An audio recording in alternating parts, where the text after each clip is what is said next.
The wind howled across the open plains like a living thing, carrying with it the sound of snow brushing against wooden doors and frozen branches. It was the winter of 1878, a season so cold that even the wolves had gone quiet. The Dakota Territory was still wild then, half settled by pioneers, half ruled by nature. In the middle of that frozen world, 5 women walked into the unknown, leaving behind the only homes they had ever known. Each woman came from a different small settlement scattered across the plains. Their names were Clara, Mary, Ruth, Eliza, and Hannah. They were not friends before this day. In fact, none had met the others until fate brought them together. Yet each carried the same mark, the mark of being different, and that was enough to make them outcasts. Clara had once been a schoolteacher in a town called Maple Creek. She was gentle and thoughtful, with eyes that noticed everything. She loved books, but what people remembered most was that she had refused to marry after her husband died in a frontier skirmish. Her decision to live alone, to work, and to speak her mind made her the subject of gossip. "A woman should not live alone," they whispered behind her back.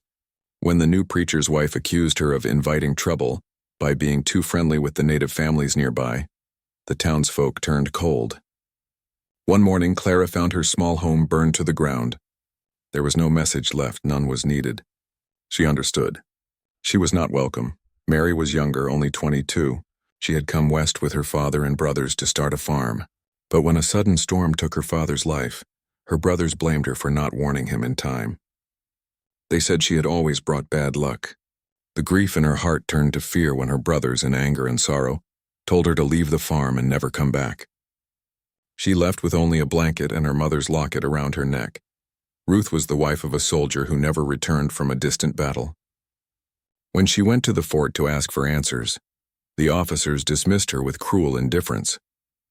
Later, when she questioned the commander's decision publicly, people in town began to whisper that she was ungrateful and causing trouble.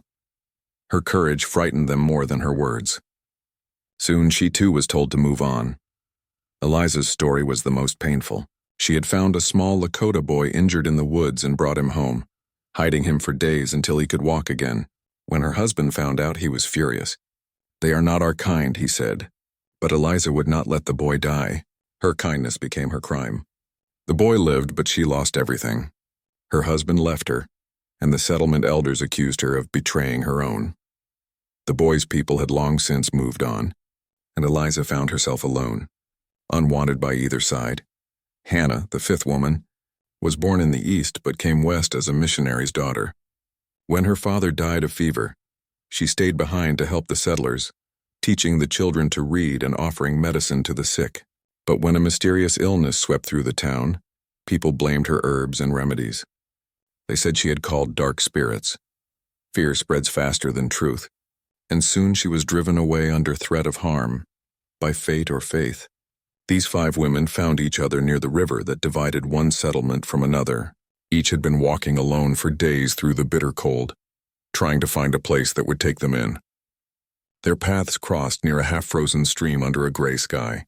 None of them spoke at first. The silence between them was heavy, but there was something comforting about knowing they were not alone in their suffering. Clara was the first to speak. "We can't stay here," she said, her voice trembling from the cold. "The storm's getting worse." Mary looked at her, her lips cracked from the wind. "Where can we go?" "Every place behind us has turned its back." Ruth, who had seen more winters than the rest, looked at the sky. "Then we go forward. There must be something beyond this snow." They moved together, step by slow step, wrapped in torn shawls and courage.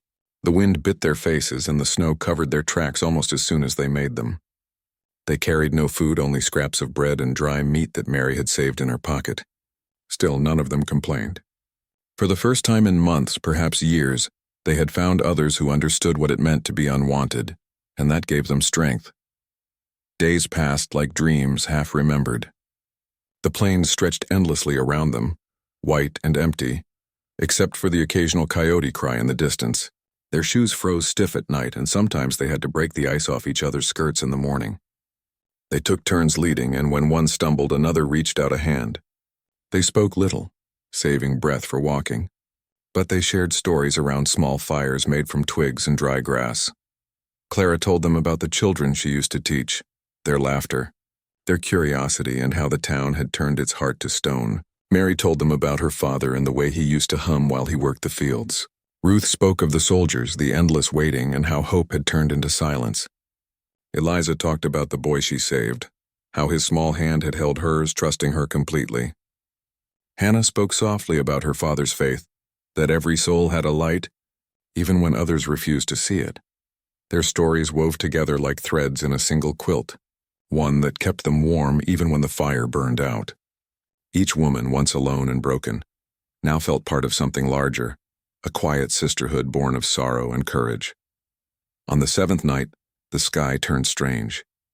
The moon was a pale blur behind a curtain of snow, and the air felt heavy with warning.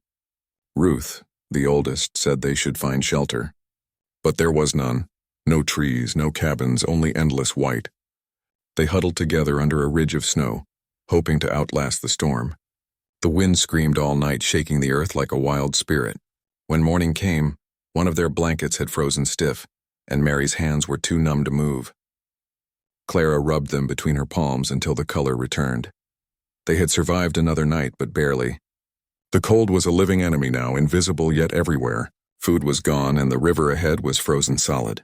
When they reached it, they stopped. The ice stretched as far as they could see, smooth and shining like a mirror of the gray sky. "This river doesn't want us to cross," said Eliza.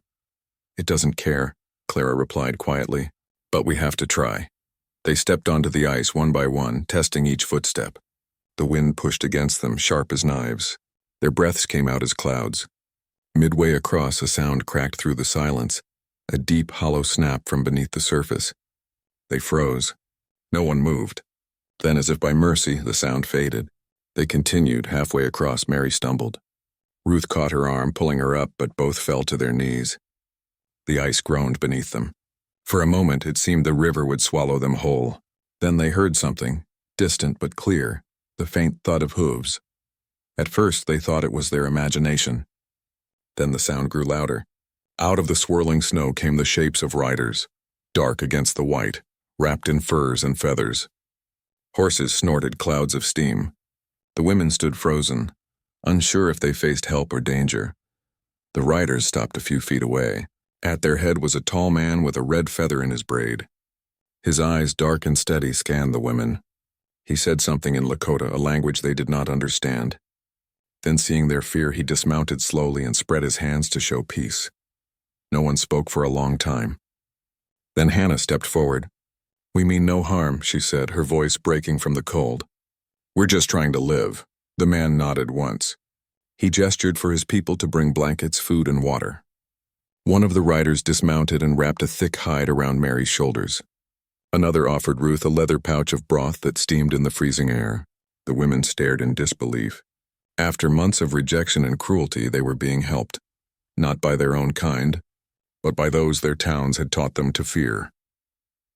As they were lifted onto the horses and carried toward the Lakota camp, Clara looked back at the frozen river.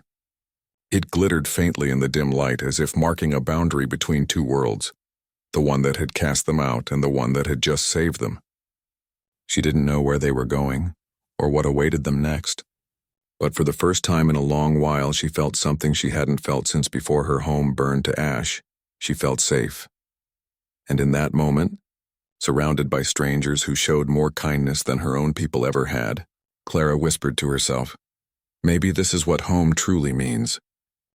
The women rode silently through the falling snow, their frozen hands wrapped around the waists of the Lakota riders who had found them on the river. The sound of hooves on ice echoed softly in the quiet night, broken only by the breathing of the horses and the whisper of the wind. The sky above was gray, but for the first time in weeks, there was hope beneath it. Clara held tightly to the man who had found them, Chief Luta, whose name she would later learn meant Red Feather. He rode with calm strength, guiding his horse carefully through the storm. Every so often, he turned his head slightly, checking on the women behind him as if making sure they were still safe. The other Lakota riders followed in a quiet line, their faces hidden under fur hoods, their breath rising like smoke.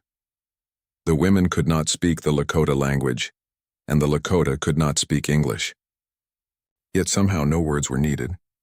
The gestures were enough.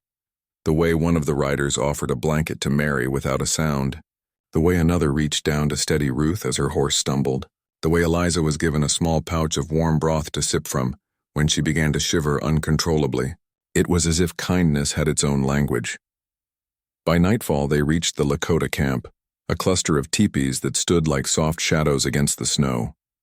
A low fire burned in the center, glowing orange and gold beneath the dark sky.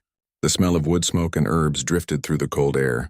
Women came forward from the camp, their faces lit by firelight. They spoke gently, taking the shivering strangers by the arms and leading them inside the nearest teepee. The air inside was warm from a fire pit, and soft furs covered the ground. The 5 women sat close together, half in disbelief. Their hands shook as bowls of warm soup were placed in front of them. The soup smelled of wild onions and meat, and though they were unsure what it was, hunger won over hesitation. They ate slowly at first, then faster, their frozen bodies drinking in the warmth. Outside, the wind howled against the teepees, but inside there was peace. The Lakota children peeked in through the flaps, curious about the strangers. One little girl with bright eyes crept closer and handed Clara a carved wooden toy shaped like a horse. Clara smiled, her heart melting faster than the snow on her coat. Later that night, when the storm finally began to quiet, Chief Luda entered the teepee. The Lakota women stepped back respectfully as he spoke in a low voice to the elders seated nearby. Though the English women could not understand the words, they could feel the meaning. His voice carried authority but also compassion. He pointed toward the 5 women and then toward the sky, as if saying they had come from far away. The elders nodded slowly. Then one of the older Lakota women, her hair silver and long, approached the strangers. She placed her hand over her heart, then on Clara's shoulder, and said softly, "Dakuwashte," which meant, "Good." Though Clara didn't understand the words then, she understood the feeling. The woman smiled, and in that smile was acceptance. The outcasts had found a place, at least for the night. The next morning, when they stepped outside, the snow had stopped. The sky was clear and endless, a soft blue stretching over the white plains. The camp was alive with quiet activity, men repairing harnesses, women cooking, children playing with sticks in the snow. Smoke rose gently from each teepee, carrying the scent of cedar and sage. Mary and Hannah watched in amazement as a group of Lakota women tanned hides using smooth stones, their hands quick and skilled. Ruth was drawn to the horses, strong, calm creatures that stood near the edge of the camp, their breath misting in the air. She approached one slowly, and to her surprise, it did not shy away. Instead, it pressed its warm nose against her palm. Clara found herself sitting with the elder woman who had smiled at her the night before. The woman's name was White Swan. With patient gestures, she taught Clara how to say simple Lakota words: water, fire, friend. Clara repeated them awkwardly, but the old woman laughed kindly and corrected her. Soon the others joined in. There was laughter, shared smiles, and something deeper than understanding. It was connection. In the days that followed, the women began to heal. Their hands stopped trembling from cold and color returned to their faces. They slept on soft furs, ate warm meals, and helped wherever they could. Though they could not speak much to the Lakota, they found other ways to show gratitude, helping to carry water, sewing torn hides, tending to the children. At first, they were shy, but as time passed, they began to feel that they were part of something larger than themselves. The Lakota did not ask them about their past. They did not ask why they had been wandering through the snow, or why no one had come looking for them. To the Lakota, what mattered was simple. They were alive, and they were guests. One evening, as the sun dipped low and turned the snow gold, Chief Luda invited the women to join a small gathering near the fire. The people sat in a circle, and the air was filled with the sound of drums, slow, deep and steady like a heartbeat. Men sang in rich, rhythmic voices, their songs rising to the stars. The women watched in awe. Though they did not understand the words, they felt the meaning. The song spoke of strength, of earth and sky, of hope and unity. Clara closed her eyes and felt tears warm her cheeks. For the first time in years, she wasn't thinking of what she had lost, but of what she had found. The world outside had turned its back on them, but here, among strangers, she felt seen. When the singing ended, the chief rose and spoke to them. One of the younger Lakota men, who knew a little English, translated his words. He says, the man began softly, "The snow covers everything, but it cannot hide a heart that still beats. You were found because you were meant to live. You stay here until you are strong." The women bowed their heads, unable to speak through the emotion that filled their throats. Ruth, usually so firm, wept quietly. Eliza placed an arm around her shoulder, and for a moment they were not 5 strangers but sisters. Days turned into weeks. The women learned the rhythm of the camp. Each morning began with the scent of smoke and laughter. Children ran through the snow playing tag. Hunters returned with deer or bison meat, and the women prepared meals together, mixing herbs and grains into stews. The English women shared what little they knew. Mary taught them how to make bread from flour she had saved in her bag. Hannah showed them how to write their names in the dirt, which made the Lakota children giggle with wonder. In return, the Lakota taught them how to survive in this wild land.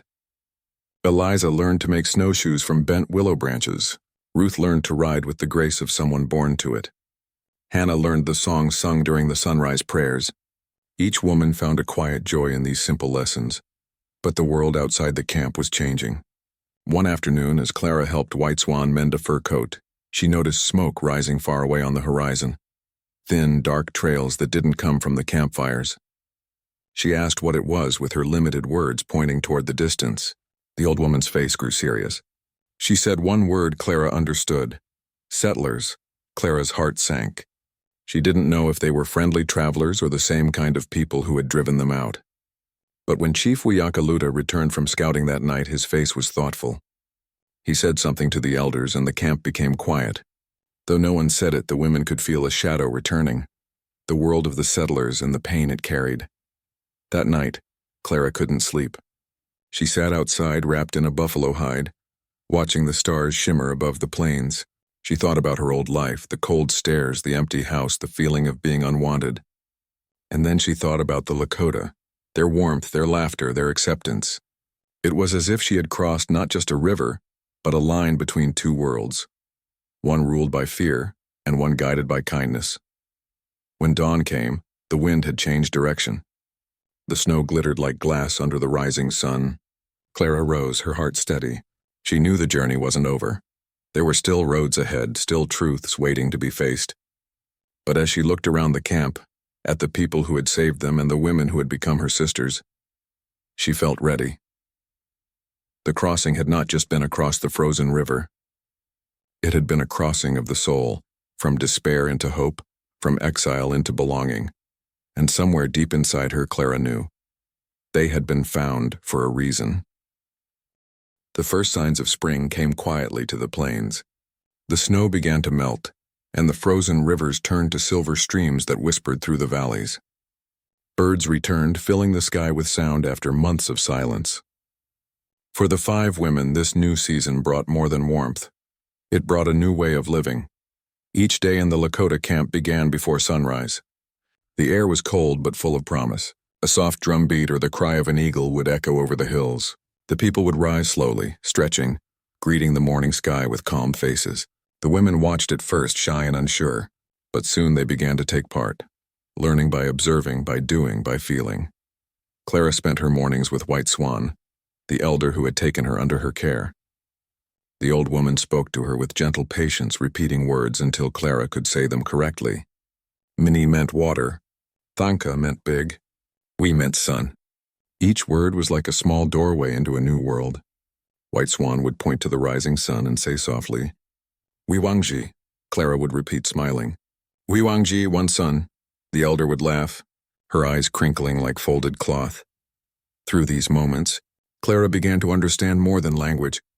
She saw how the Lakota viewed the world, as a living, breathing family. The sky, the grass, the river, even the fire had spirit. Everything was connected, everything had meaning. She started to listen differently, not just with her ears, but with her heart. Mary, the youngest, found joy in helping the children. At first they followed her around shyly, curious about her light hair and quiet ways, but soon they grew bold, teaching her words by pointing and laughing when she said them wrong. In return, she taught them simple English songs. Her soft voice filled the camp as children clapped along. The laughter of the children became her favorite sound. It reminded her of her father, who used to sing to the crops when he worked the fields. Ruth, always strong and practical, began helping the men with the horses. She had a calm way with animals, and they seemed to trust her. The chief noticed this and nodded his approval. One day he handed her a rope and said a single word, "Shunkawakang" of horse. He pointed to a brown mare and gestured for her to try. Ruth smiled nervously but took the rope. The horse watched her closely, its ears twitching. She moved slowly, whispering softly. In time, the horse allowed her to touch its neck, then its mane. When she finally climbed onto its back, the camp watched quietly. As she rode in a slow circle, the people cheered. Ruth's laughter filled the air, the kind of laughter that had been gone from her for years. Eliza spent much of her time with the women who prepared food and medicine. She had always been gentle, good with her hands, and quick to learn. One of the Lakota women, whose name meant willow song, showed her how to mix herbs to heal wounds, how to make warm tea for sickness, and how to use sage to keep away bad dreams. Eliza listened carefully, her mind soaking in every detail. She had once been judged for helping a child from another people. Now she was being taught by those same people's kin. It felt like life itself had turned full circle, from fear to forgiveness. Hannah, the quietest of them all, learned to make things with her hands, beads, leatherwork, and small decorations for clothing. She worked with the older women who told stories while they sewed.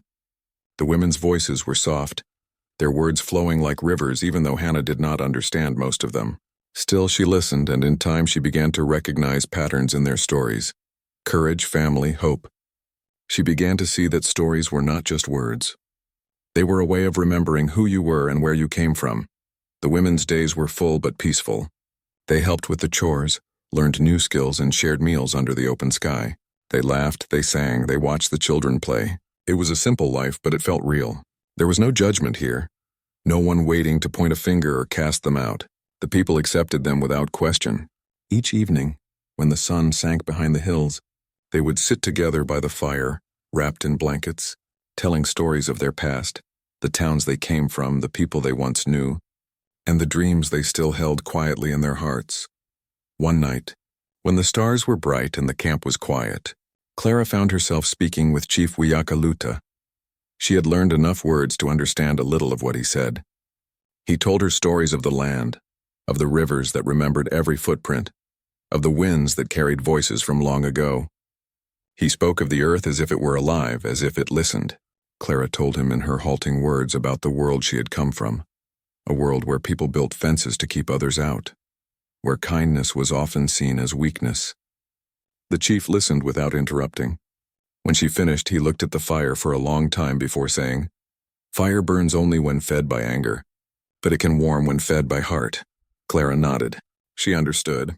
She felt that same truth in her own soul. As spring grew into summer, the 5 women became part of the camp in every way. They dressed in soft deerskin clothing, their hair braided with beads. They moved with the rhythm of the people, calm, steady, and full of quiet grace.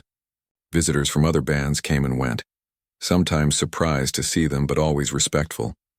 They were no longer seen as lost settlers, but as part of the Lakota's extended family. The women from the snow, as the children called them. Yet even in their peace, each woman carried a small ache, a memory of the world they had left behind. Sometimes at night, Ruth would look toward the horizon and wonder about the towns she once knew. Mary would dream of her family, wondering if her brothers ever thought of her. Eliza sometimes whispered prayers for the small boy she had once saved, hoping he had found happiness. But those feelings did not bring sorrow. They brought understanding. They had learned that life was not just about where you came from, but what you did with the days you were given. One morning, after many months, the camp held a small celebration. The summer sun was high and the air smelled of grass and smoke. The people gathered to give thanks for the changing of seasons. There was singing, drumming, and laughter. Each of the 5 women was given a small gift, a name in the Lakota language. Names were not just words. They were stories, symbols of who a person had become. Ruth was named Tacha Ska Wing, White Doe Woman, for her calm strength. Eliza was called Zintkala Wing, Bird Woman, for her gentle heart. Mary was named Anpetu Wichapi, Morning Star, for the light she brought to the children. Hannah became Skawiaka, bright feather, for the beauty she created with her hands. And Clara, who had been the first to speak, the first to rise when all hope was lost, was given the name Wiopeata Wing, Woman of the West Wind, for her spirit that carried others forward. As the people sang and the drums echoed across the plains, tears filled Clara's eyes. She looked at her sisters, at the people around her, and at the wide blue sky above. She had come to this land as someone cast out, forgotten by her own. Now she stood reborn, surrounded by those who had no reason to help her, yet did so anyway. That night when the campfire burned low, Clara whispered to the others, "We were lost when we came here, but maybe we were never meant to be found by the world we left. Maybe we were meant to find something else." Ruth nodded. "We found home," she said simply. Eliza added, "And we found ourselves." The women sat together in silence, watching the embers glow. Somewhere in the distance a wolf howled, and not a sound of fear, but of belonging to the wild night. The stars above seemed endless, the same stars that had watched over them since the day they crossed the frozen river. And though none of them could say what the future would bring, one thing was certain: the world they had entered had changed them forever. They had come to the Lakota as broken hearts. Now they were learning to live as whole souls. And the wind that carried their laughter that night was soft, the same west wind that would one day carry their legend far beyond the plains. The summer sun had passed, and autumn painted the plains with soft gold and rust-red colors. The wind that once carried snow now carried the scent of dry grass and ripened berries. Life in the Lakota camp moved peacefully, but change was coming, a change that no one could ignore. For months, the 5 women had lived as part of the Lakota people. They had learned to ride, to cook, to sew, to sing in a new language, and to walk in harmony with the land. Their old lives felt like distant dreams, sharp in memory but soft in meaning. Yet the world beyond the camp had not disappeared. One morning, Chief Wiakaluta called Clara to his teepee. His face was calm, but his eyes held quiet thought. Beside him sat 2 scouts who had just returned from the south. They spoke softly in Lakota, and Clara listened, trying to understand. She caught only a few words: settlers, soldiers, river. When they finished, the chief turned to her and spoke slowly, choosing his English words with care. "Your people," he said, "they build again. Many come near the river. Some say they look for lost ones." Clara's heart trembled. "Lost ones?" she repeated. He nodded. "Women, 5 from the snow." For a long time she said nothing. The others, Mary, Ruth, Eliza, and Hannah, were called to the chief's teepee as well. When Clara told them what she had understood, silence filled the space between them. The fire crackled softly, throwing shadows across their faces. "They're looking for us," Mary whispered. Her voice carried both hope and fear. Ruth's eyes were steady. "Or they're looking for a story to tell," she said quietly. "We left their world behind. They might not understand the life we have now." Eliza looked at her hands, rough from work but strong. "But they're still our people," she murmured. "We can't stay hidden forever." Hannah nodded gently. "Maybe it's time we face them. Not as we were, but as who we've become." That evening the chief gathered the elders. The women sat nearby as the fire burned high, lighting every face in warm gold. The Lakota spoke of what should be done. Some said the women should stay, that the world beyond would only bring pain. Others said they should return and show that kindness could cross all boundaries. Finally, Chief Wiakaluta raised his hand. "They came to us with nothing but breath," he said. "We gave them life. Now their path must be chosen by their own hearts." The next morning the sky was pale blue, soft as silk. The 5 women stood together near the edge of the camp. Around them the Lakota people gathered, men, women, and children who had become their family. Tears filled many eyes. Gifts were placed in their hands: necklaces, small pouches of herbs, hand-woven blankets. White Swan held Clara close and whispered something in Lakota. Though Clara couldn't understand every word, she felt the meaning. "You will always belong here." When they mounted their horses, the camp sang a low, beautiful song. It was not a farewell song, but a blessing, a prayer for safe travels and a promise that they would meet again, if not in life, then in the wind and stars. The journey back to the settlements was long and quiet. The plains stretched wide and golden beneath the open sky. The women rode side by side, each lost in her own thoughts. They remembered the world they had left, the faces that turned away, the cold nights, the fear. Yet now, as they rode together, they felt no fear. They had changed. They carried with them the strength of the people who had saved them. On the third day, they saw the faint outline of a town in the distance. Smoke rose from chimneys, and the sound of a church bell drifted through the wind. The sight filled them with mixed emotions, memories of home but also of pain. When they reached the edge of the settlement, people stopped what they were doing. Farmers dropped their tools and children pointed from doorways. The 5 women looked different now, dressed in soft deerskin, their hair braided with beads, their skin sun-warmed and eyes calm. To the settlers, they looked like something between strangers and legends. A man stepped forward, his face pale with disbelief. "It can't be," he said softly.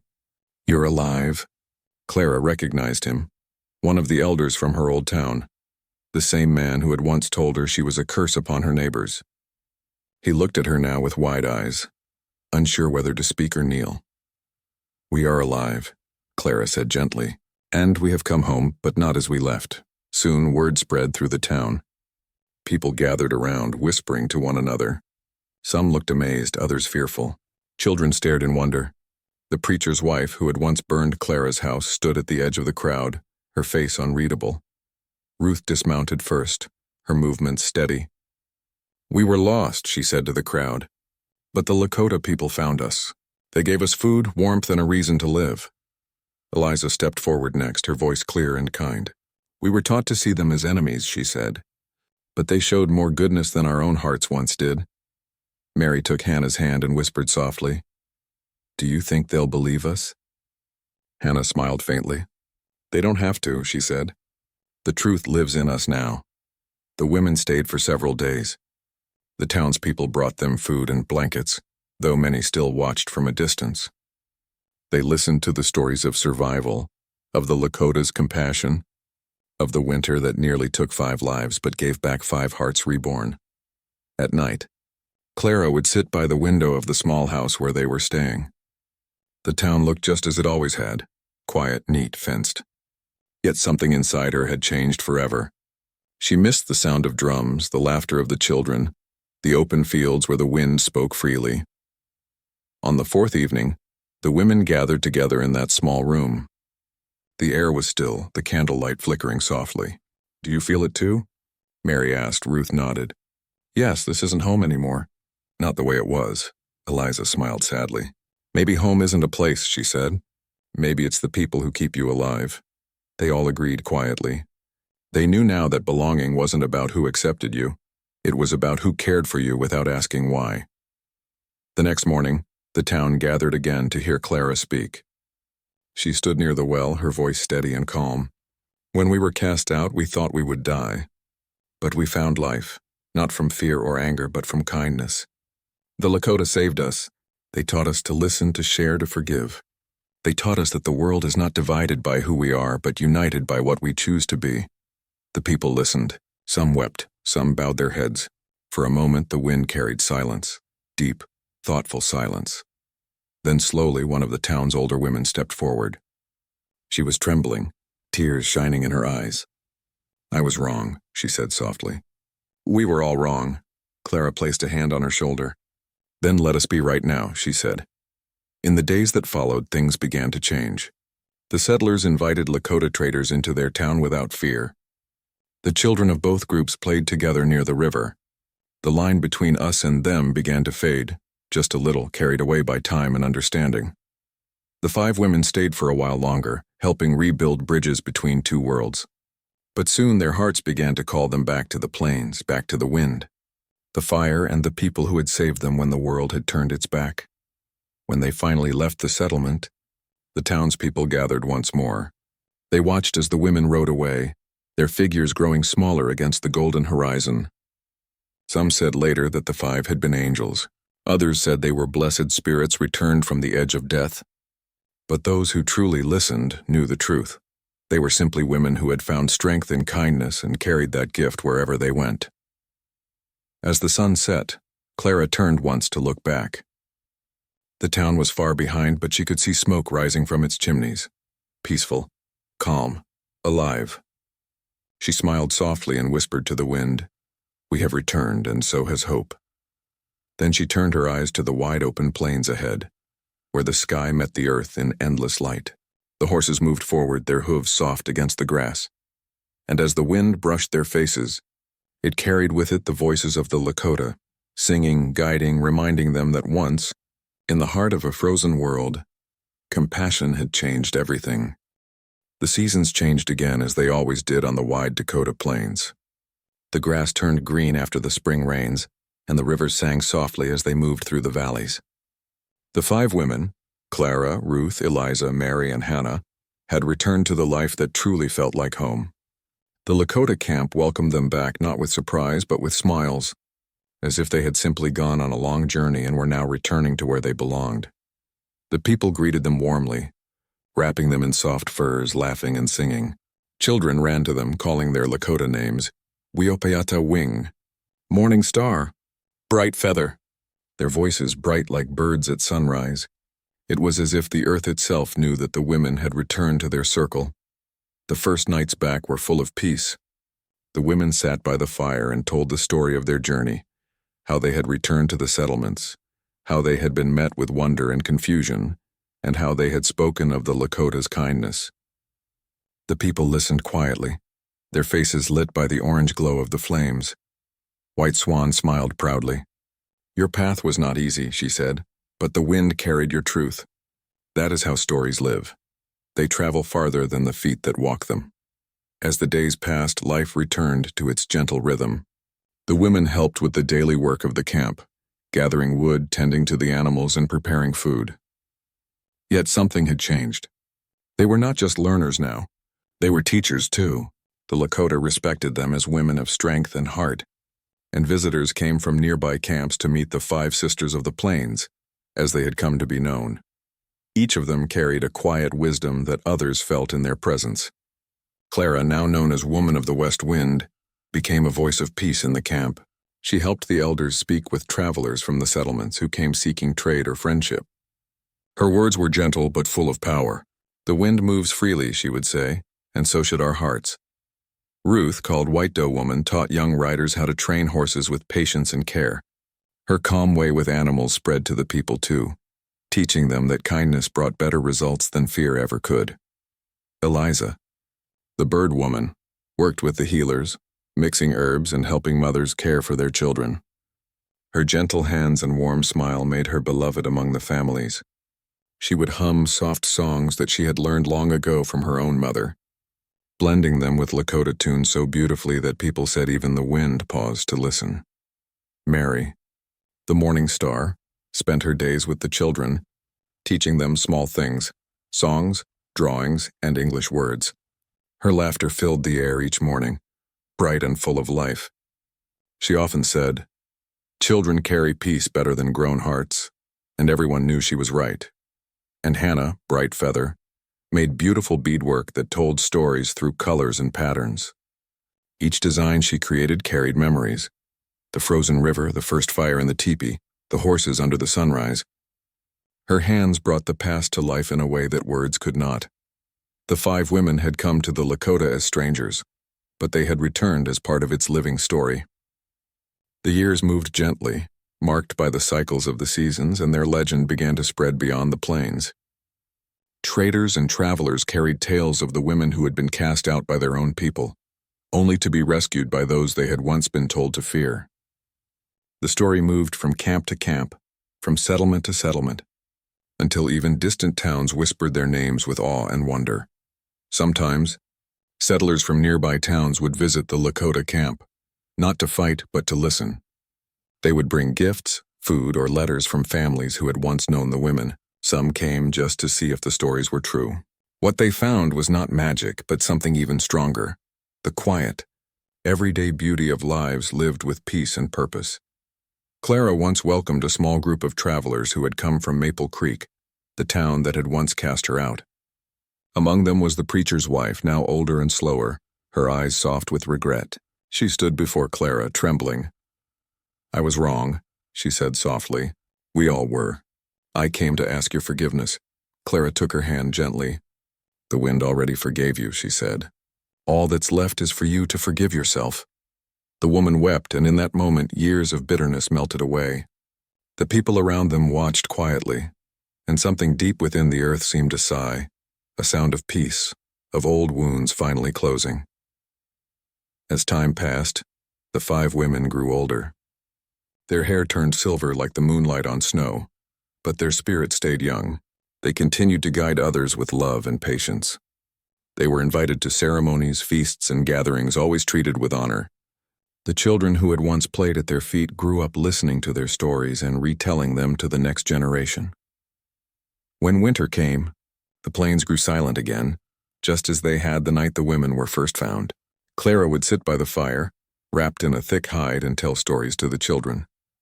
She would speak of that long winter, how they walked across the ice, how the Lakota found them, and how they learned that love can bloom even in the coldest places. The children would listen wide-eyed, their faces glowing in the firelight. Remember, she would tell them, the snow may cover everything, but it cannot hide kindness. The heart sees what the eyes do not.